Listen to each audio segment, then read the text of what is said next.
Olhando ao redor, verá que você, a grama, árvores, animais e aquele passarinho que não para de cantar, e até mesmo seu primo chato tiveram uma mesma origem. Tudo no universo tem e não tem um significado. O que possui um significado é porque nós atribuímos. E a vida indo por um ponto meio niilista não tem. Então, por que ela existe? O significado dela é dado de maneira exclusiva e individual por cada um de nós. Agora, o surgimento dela, aí sim tem um porquê.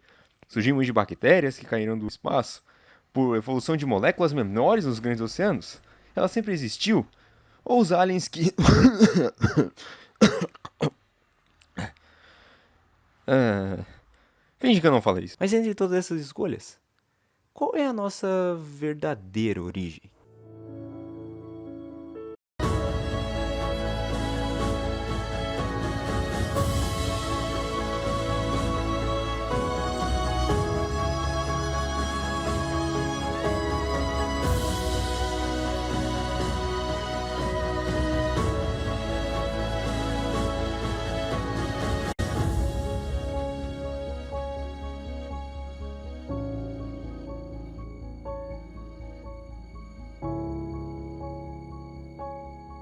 A vida por si só é extremamente misteriosa e surpreendente, já que ela teve que passar por diversos desafios para chegar no que vemos hoje, e ela quase foi extinta durante vários anos e mais de 3 vezes. Bem, olhando para o teu redor, tu pode acabar pensando se realmente valeu a pena todo esse esforço, mas eu posso te garantir que se tu der uma segunda olhada, vai acabar chegando no resultado de que realmente não vale a pena. Os desafios já acabaram começando desde durante o processo de formação da própria Terra, já que ela acaba apresentando todas as proporções definidas para acabar existindo a vida que nós vemos hoje. Há 4,56 bilhões de anos atrás, a Terra era um lugar extremamente hostil e vazio, por assim dizer, pois ela estava em seu estado de acreção, ou seja, poeira estelar e corpos cada vez maiores acabavam se juntando e se condensavam, formando uma grande esfera.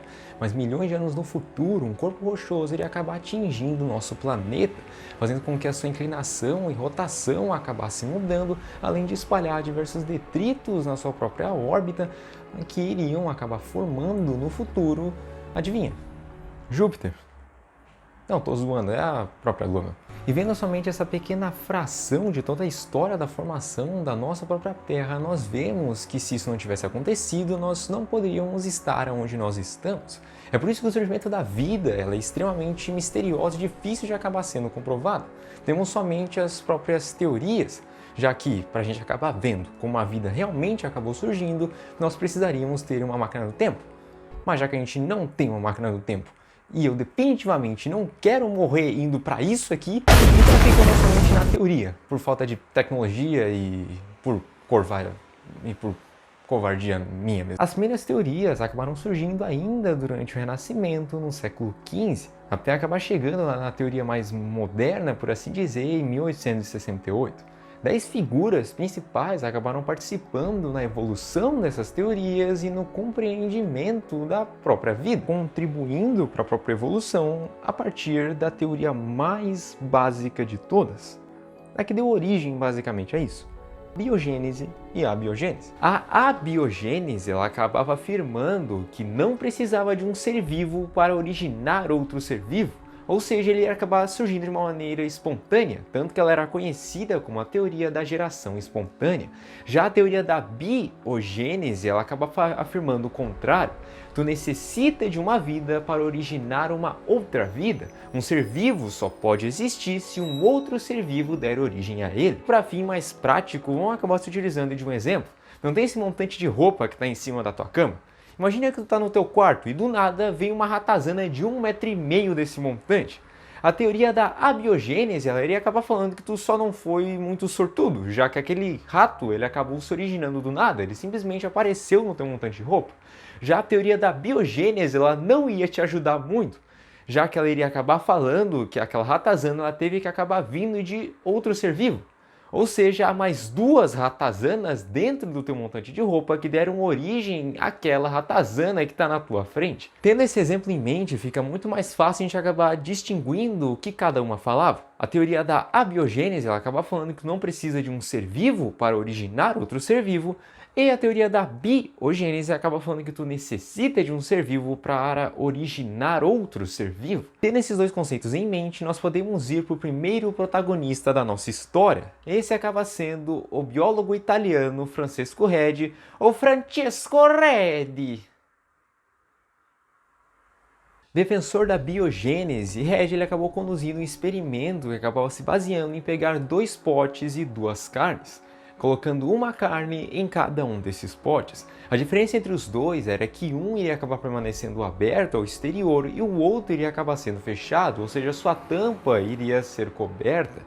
Após grandes intervalos de tempo, ou seja, dias, a carne no interior dos dois acabou estragando como era esperado. Todavia, Redi ele acabou notando uma diferença entre os 2 potes. Enquanto o pote aberto havia sido tomado completamente por larvas e insetos que se criavam e ali se alimentavam naquela carne estragada, o pote fechado somente apresentava a sua carne estragada. Ou seja, não tinham larvas, não tinham moscas, não tinha absolutamente nada.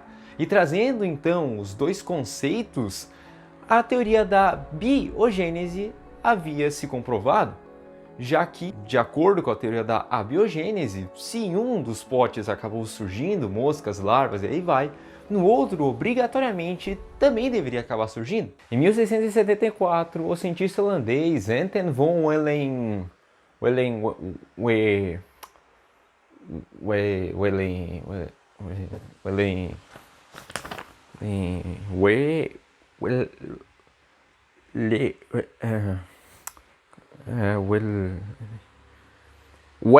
Em 1674, Anton von Leeuwenhoek queria acabar entrando para essa história por conta de sua invenção, que foi o microscópio primordial, onde com ele foram descobertos os próprios micro-organismos, que são seres vivos extremamente pequenos, como a bactéria, por exemplo. Mas ele não acabou entrando nessa discussão de abiogênese e biogênese, ele somente acabou ficando mais reclusivo, observando e estudando esses próprios micro-organismos. Between palm-sized plates and then sticking things on the little pin. Plants, pond water and slices of animals' internal organs.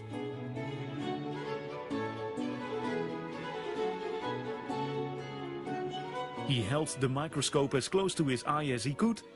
He angled himself into the light and concentrated. Com isso, vamos para o próximo participante da história, onde em 1748, o naturalista inglês John Needham, que era um extremo defensor da teoria da abiogênese, a fim de comprovar a sua teoria, ele acabou conduzindo um experimento seguindo o seguinte princípio.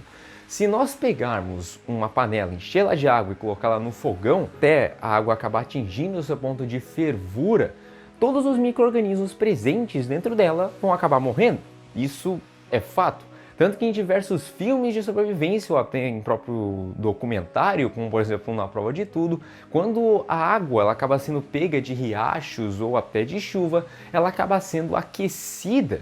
Porque caso acabe havendo uma bactéria nociva dentro dela, ela vai acabar morrendo pela fervura.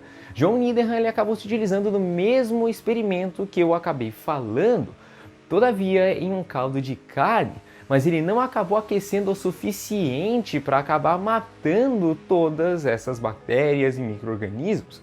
Com isso, após ele acabar aquecendo aquele caldo de carne e acabar olhando novamente, ele acabou vendo as suas amigas flutuando pelo próprio líquido.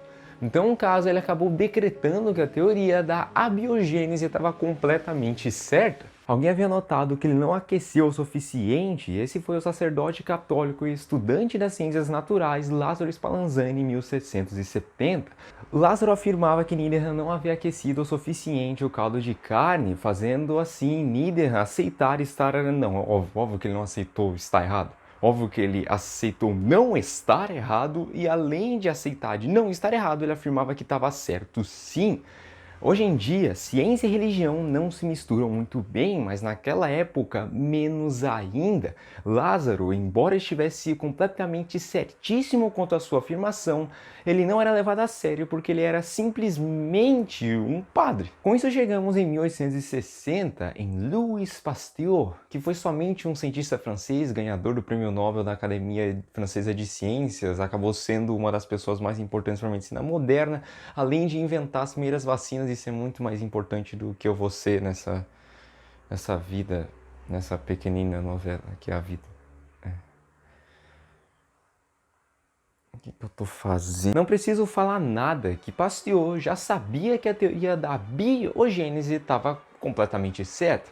Mas para pôr um fim nisso, ele realizou um pequenino experimento. Assim como Lázaro propôs décadas atrás, ele pegou o caldo de carne, colocando-o em um balão e o aquecendo. Mas ele não fez só isso para ter certeza que todos os micro-organismos iriam morrer e o líquido ficaria totalmente esterilizado. Ele fez um gargalo com um bico do balão, fazendo com que impurezas permanecessem ali na sua extremidade. Após chegar ao ponto de fervura, ele esfriou o líquido rapidamente para dar um choque térmico e acabar com as bactérias que não morriam somente pela fervura. E pronto, um líquido 100% esterilizado. Mas só para não deixar dúvidas, dias se passaram com o líquido parado após uma nova análise e nada, nenhum ser vivo. Após quebrar o gargalo, o caldo lacrado agora se encheu de organismos, então tá feito. Foi declarado de uma vez por todas que a vida não surge do nada, a biogênese estava completamente errada. Vamos vencer mais essa! Embora possa chegar a muitas conclusões após esse experimento, ele não respondeu ainda a pergunta que iniciou toda essa história. De onde vem a própria vida, nossa origem? Mas daí tu pode acabar me perguntando, para que serviu todos esses experimentos que tiveram desde anos atrás? Isso só foi o começo do ser humano se perguntar de onde nós viemos, não só de nós, mas de toda a vida que está ao nosso redor. É bem simples, eu posso acabar se utilizando do exemplo de um próprio carro.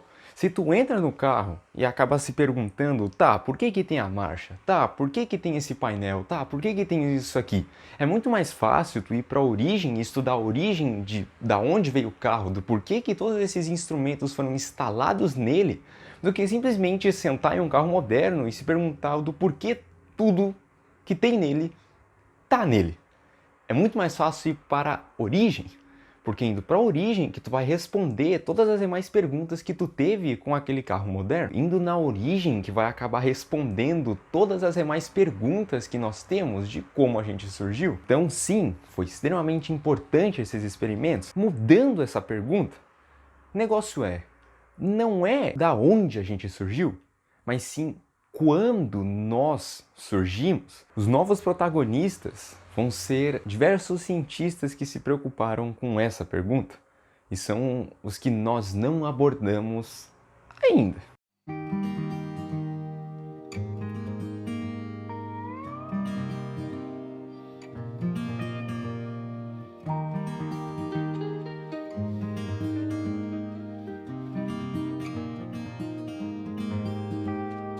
Vamos vencer mais essa!